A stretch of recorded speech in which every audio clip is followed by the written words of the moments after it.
Pernahkah kamu membayangkan situasi di mana satu tindakan seorang guru atau kepala sekolah bisa memicu solidaritas ratusan siswa? Sebuah video viral baru-baru ini menunjukkan bagaimana satu siswa yang ketahuan merokok ditampar oleh kepala sekolahnya, lalu mengundang aksi mogok besar dari teman-temannya. Kejadian ini bukan sekadar viral karena dramanya, tapi juga memicu pertanyaan penting. Apa batas disiplin di sekolah? Betulkah kekerasan fisik punya tempat dalam pendidikan? Apa implikasi tindakan itu terhadap keadilan, mental siswa, dan hak dasar sebagai pelajar? Kejadian terjadi di SMAN 1 Cimarga, Kabupaten Lebak, Provinsi Banten, pada Jumat, 10 Oktober 2025.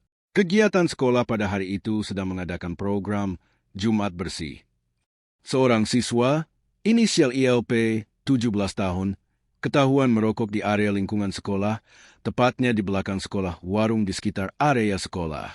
Kepala sekolah, Dini Fitria, melihat asap rokok dari jarak 20 hingga 30 meter.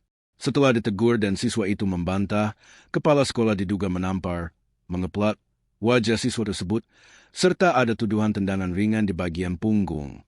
Siswa mengatakan tidak hanya fisik, tetapi juga mendapat kata-kata kasar. Video dan kabar tuduhan ini cepat menyebar di media sosial. Ratusan siswa SMAN 1 Cimarga bereaksi. Sebanyak 630 siswa dari 19 kelas memutuskan untuk mogok sekolah sebagai bentuk protes atas tindakan tersebut.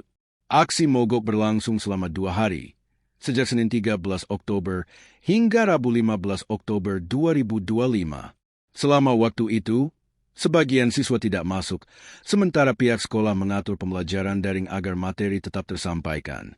Pemprov Banten, Dinas Pendidikan dan Kebudayaan, dan pemerintah daerah turun tangan meminta klarifikasi. Kepala sekolah, Kepsek, sempat dinonaktifkan sementara agar situasi bisa kembali kondusif. Akhirnya setelah pertemuan mediasi antara siswa, orang tua, dan pemerintah provinsi, siswa yang ditampar dan kepala sekolah menyampaikan permintaan maaf kepada satu sama lain, dan sebagian besar siswa kembali ke sekolah. Apakah tindakan menampar siswa, walau disebut spontan dan ringan, termasuk kekerasan dalam konteks pendidikan? Banyak yang berpendapat bahwa setiap bentuk kontak fisik harus dicegah di sekolah karena bisa berdampak psikologis. Kejujuran sebagai nilai yang ditekankan, siswa merokok lalu dituduh tidak jujur. Kepala sekolah mengklaim bahwa yang membuatnya marah adalah kebohongan, bukan hanya tindakan merokok. Hukum dan regulasi yang berlaku. Ada peraturan menteri yang mengatur kawasan tanpa rokok di sekolah, termasuk larangan merokok bagi semua pihak di lingkungan sekolah. Sekolah wajib menegakkan aturan itu. Keterlibatan orang tua dan pihak hukum.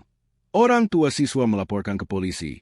Ini berarti masalah disiplin bisa masuk ranah hukum jika melibatkan kekerasan yang dianggap melampaui batas.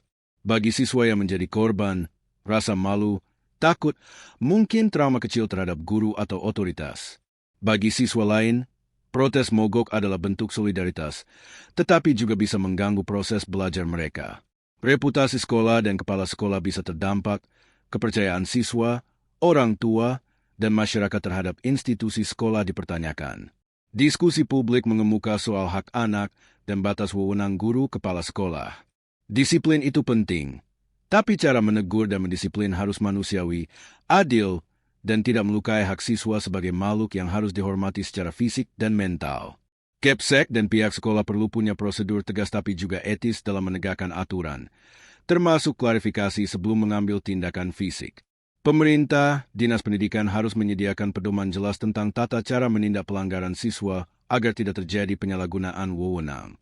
Pentingnya budaya sekolah yang mendidik bukan hanya fisik, tetapi karakter, kejujuran, tanggung jawab, komunikasi antara siswa dan guru.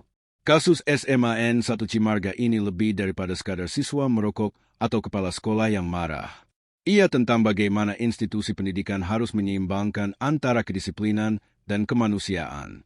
Harapan kita semua adalah agar kasus ini menjadi pelajaran, agar sekolah menjadi tempat belajar, bukan tempat ketakutan, agar guru tetap dihormati, siswa tetap dihargai, dan agar kejadian seperti ini tidak terulang di sekolah manapun.